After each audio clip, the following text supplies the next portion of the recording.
Oh my gosh, have you seen the Epstein files?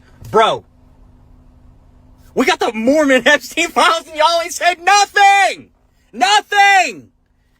Let's talk about Todd D. Christofferson and his brother Wade Christofferson, who was excommunicated in 1994. Then guess what?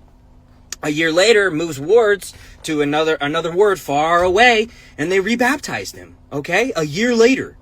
And guess what? Then they removed the notation from his records that showed that he was a pedophile, okay? So then they put him in a position where he was with children in a bishopric and continued to abuse bro, come on. You guys need to wake the fuck up, dude. Wake up, bro. We got the Mormon Epstein files, okay? I don't hate the church. I'm trying to stop the pedophiles. But you guys are going to call me anti-Mormon for pointing out the truth to you because you don't want to hear it. All right, guys, I'm here in D.C. We've been briefing Congress all week. And I know there's a lot of comments saying, Tim, why aren't you talking about Epstein?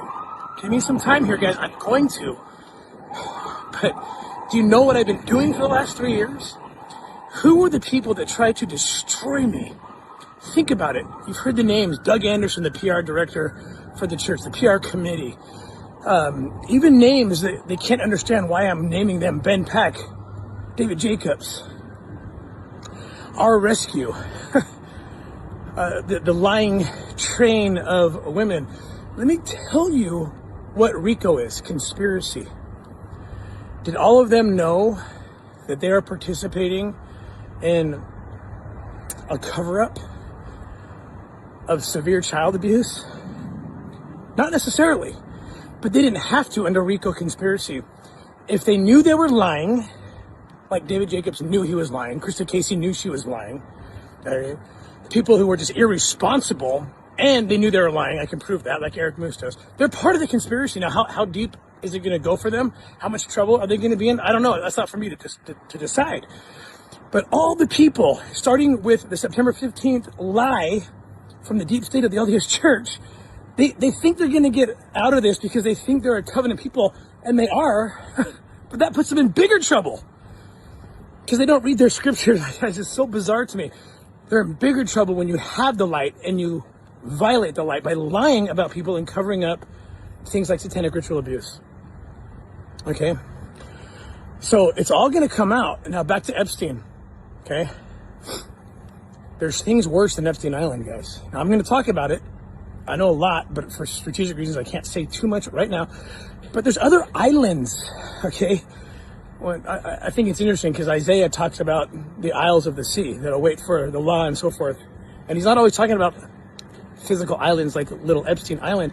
There are isles of the sea, okay? Regions, states, institutions that are way worse. I promise you, way worse cover-ups, way worse scandals, and they know it.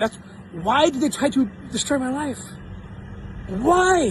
Why would they take the risk to do that on the heels of Sound of Freedom success, on the heels of me running for Senate, knowing that they might get in huge criminal trouble by interfering in a federal election? Why risk it all, guys? Because you have something to hide, something so big, so enormous that you would do almost anything. But I know that the Savior is with me. And I think they know it too, ironically. And all they could do now is physically try to kill me. I don't think they're going to try.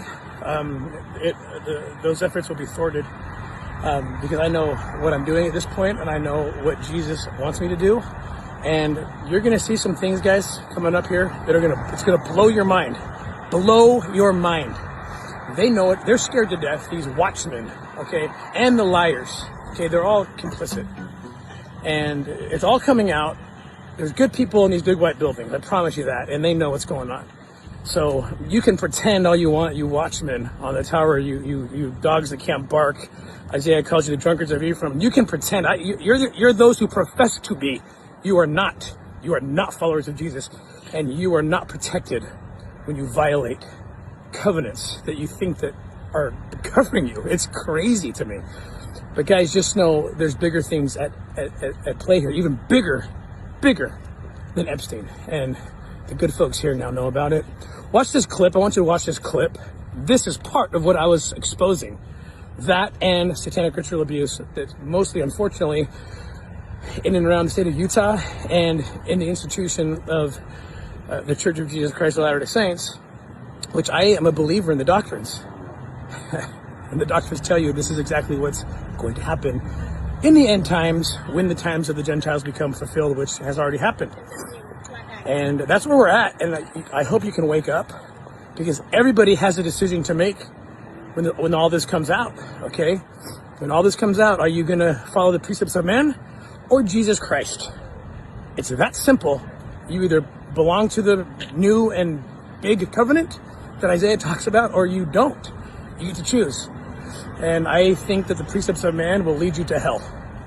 I think that the doctrines of Jesus will lead you to salvation. So choose wisely. Watch this clip, and you'll see this is exactly what we were trying to expose when they attacked us.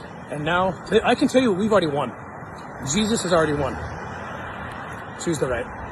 Became aware that you've got 329 children that are sent to the same address. Who else knew about that? The entire executive leadership at Health and Human Services knew about it, as well as the Office of Inspector General and the HSI. But they continued to send children because we know the numbers went up even after I had reported this to the leadership. I remember this particular one. I had stayed up all night putting this PowerPoint together to make sure that, I had put together all of the evidence, that it was in one package, and that leadership could then, make a decision based on all of the data that was put together in the one PowerPoint. So were additional children being sent there even after it was identified that we had 100 children there, 200 children there, 300 children there? Yes, Senator. I think that before I left the site, that number may have been up to 500 plus. So no real evaluation from there other than just keep sending them because that gets them out of here.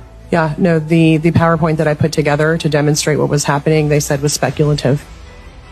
And I think they told Tara that she had cultural bias, something like that, but they did not take it seriously.